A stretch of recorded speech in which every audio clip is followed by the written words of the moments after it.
Imagine if America was a dictatorship. You could let 1% of the people have all the nation's wealth.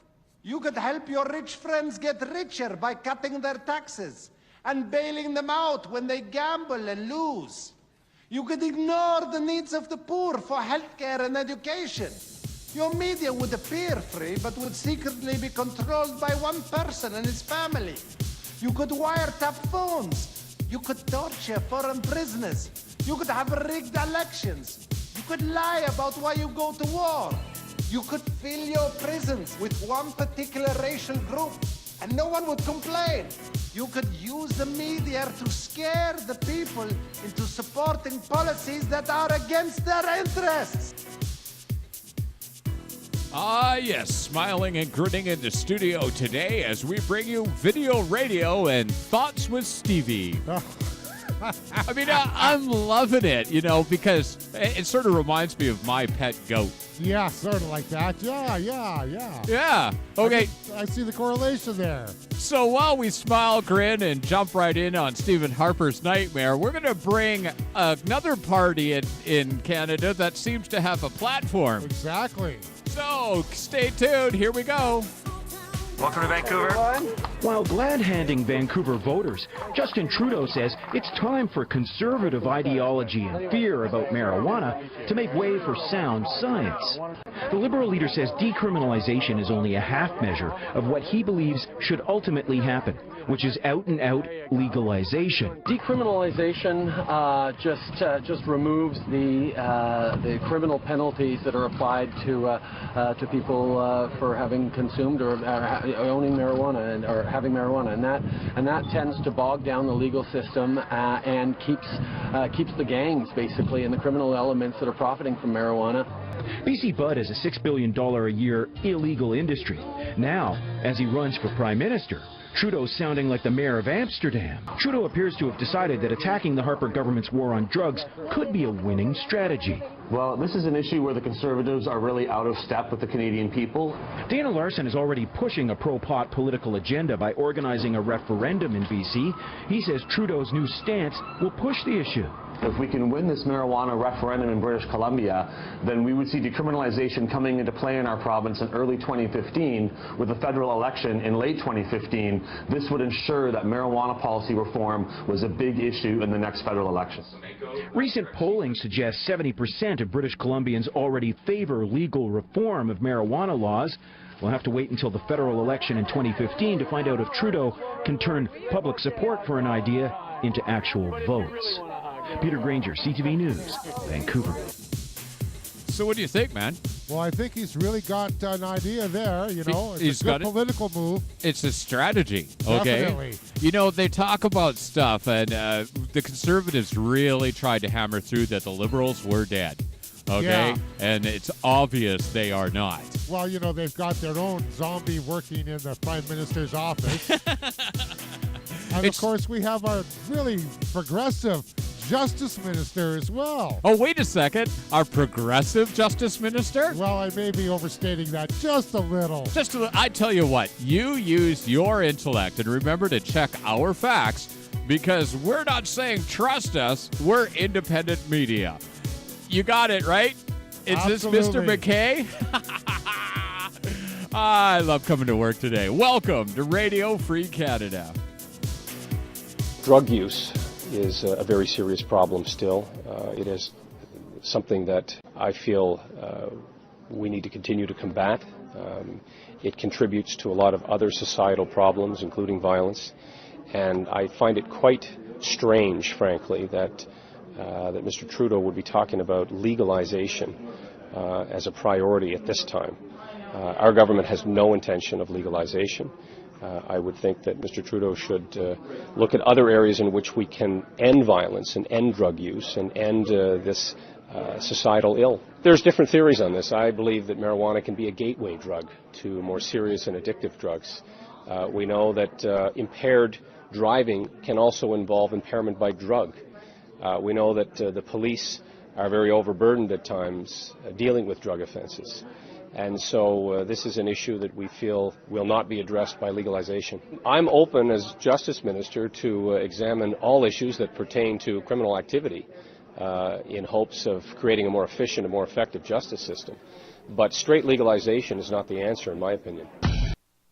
And once again, another conservative moving from what his opinion is as opposed to what scientific fact or statistical reality is. Well, yeah, facts are facts. So your opinion, Mr. McKay, is invalid. Yes, it's wrong. These guys are flat out wrong because in BC they put $7 billion a year into the gangsters' hands.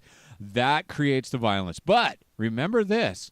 They have to hype out every little incident to point towards gang violence when these are the most well-controlled group of $7 billion funded gangsters you've ever seen in history. I know, but it's all about those crime stats. That's right. That's right. Remember, Kelowna has the #1 crime-ridden community that there is in Canada. That's where we're broadcasting from.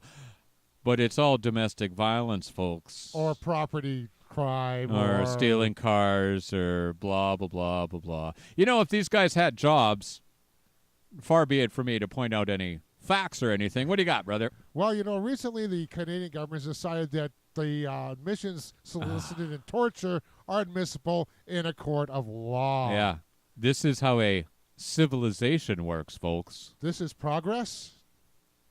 The Canadian government has gone on record saying it does not condone the use of torture and certainly does not engage in it. But for at least the past 2 years, Canada's intelligence service and the RCMP have been allowed to use and share information extracted through the use of torture. Now, it has recently been revealed that Communications Security Establishment Canada has the same privilege. The federal policy is getting much criticism from human rights organizations who say, despite what Canada says, it is essentially condoning torture. Canada's Public Safety Minister Vic Taves gave the go-ahead to the agencies. Just this week, Taves resigned. It's the same week Harper made changes to his cabinet. Taves was heavily criticized by human rights organizations because of the policies. He was also among those who received backlash for the recently revealed metadata spy program that tracks Canadians' electronic use.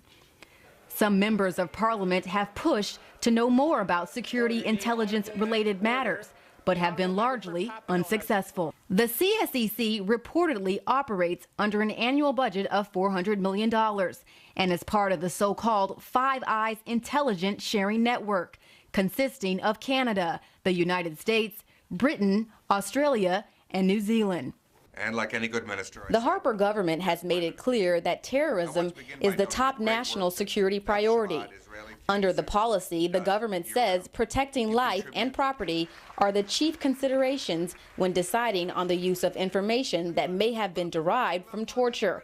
Critics have pointed out the use of torture has also resulted in misinformation by the tortured. The CSEC spokesperson had no comment. Ashante Hathaway, Press TV, Montreal. And don't forget that incredible statistic, the fact that you cannot trust any information gained through torture because people will say anything to get out of torture.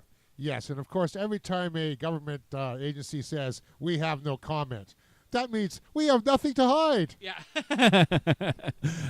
Trust us. Yeah, trust us because we're the government. I don't know, man. I'm like, come on. They're just human beings. They have no special insight onto the human condition, but they certainly take no advice or use no reality to base their decisions on. No, they have a faith-based government. Oh, dude. That's so right on the money. We have a science minister who does not believe in evolution. Is that right? Is he still in power? Is he still there? I'll have to look that up. Okay. So while we check and see whether or not evolution is actually true, we're going to run what? Oh, well, apparently some people are taking a little bit of contention with the idea to become citizens. They must swear an oath to the Queen. They want to be Canadian citizens, but have a real issue with one of the requirements, to the extent that they have taken the case to the Superior Court of Ontario. Part of one of the requirements to become a Canadian citizen is that you have to swear an oath to Queen Elizabeth. And that is exactly what the three applicants believe. saying the oath not only violates their constitutional rights, but also Canadian-born citizens are never required to do so. The Federal Court of Canada has previously looked into the very issue, but rejected the argument. The oath taken states citizens, quote, swear that I will be faithful and bear true allegiance to Her Majesty Queen Elizabeth II, Queen of Canada, her heirs and successors. So help me God. According to one applicant, his reasoning has to do with his father, who he says was persecuted in Ireland for fighting for Irish independence. Another applicant says doing so goes against her religious beliefs as a Rastafarian. Attorneys for the federal government argue that the oath has been around since Confederation. Justice Edward Morgan said the oath was simply a symbol and does not prevent anyone from later speaking out against the Queen. More than 250,000 people immigrate to Canada every year. Ashante Hathaway, Press TV, Montreal. And, of course, remember the RCMP swears allegiance to the Queen, not to us. Yes, aren't they supposed to serve and protect, though? Yeah, serve and protect the Queen and her possessions. Oh, of course. Right. Okay, so remember, it's all about possessions and wealth and nonsense and BS.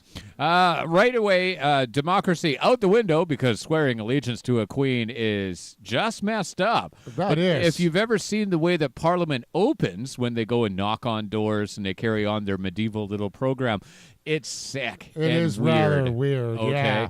But they're sick and weird, and they worship people for being born rich. One more quick one right here. Okay, what do you got? Well, apparently there's some issues with our economy and tourism. Say it's not so! A 2-month-old strike by Canadian diplomats is making it difficult for many travelers to get visas. It's hitting tourism and the education sector as well. Dominic Velitis has more from London. What these strikes have done effectively is create a huge visa backlog. We've been getting reports, for example, of people wanting to go to Canada having to wait for up to 90 days for their visas to be processed. That is having an impact on the tourist industry. Indeed, one estimate is that it may cost Canada somewhere in the region of $280 million in lost revenue. Education is another sector that's being hit, with some foreign students having been forced to withdraw from Canadian university and college courses because they simply didn't get their visas to study in time. So a lot of money potentially being lost there as well, especially when you consider that last year, and according to the government's own figures, more than 100,000 foreign students spent nearly $8 billion and created 81,000 jobs by studying in Canada. Well, the union which represents diplomats say there is only one key issue: equal pay for equal work. That's their slogan. That's what they're calling for. They claim that the foreign service officers have been subjected to, in their words, unfair and demoralising wage gaps when compared to other government employees performing similar or indeed identical work. The union claims that those pay gaps range from $3,000 at one end of the scale to $14,000 at the other end. Ah, yes, indeed. Wage disparity and the ever-growing income gap. And it's funny, there wasn't a whole lot of mention of this issue in the mainstream press. Gee whiz. It's like they were following Justin Bieber or the royal cervix. Oh, exactly, yeah. While they're wandering off calling, nonsense the news, we're going to continue bringing you the news because I continue to be Darren Howard. And I continue to be Robert Nisbet. And we continue to be independent media. But we are not saying trust us. Check our facts. Go out there, use the internet, use the one brain cell that God gave us or the universe granted us or we happen to evolve into. Exactly. You got to watch it now, right? That was so politically correct. Did you see that? Well, Canadians are that way. Yeah, I know. Always apologizing. Oh, well, I like being polite, and I'm going to keep doing it. By the way, sorry, world, for our Prime Minister. and John Baird, we apologize for that especially for that.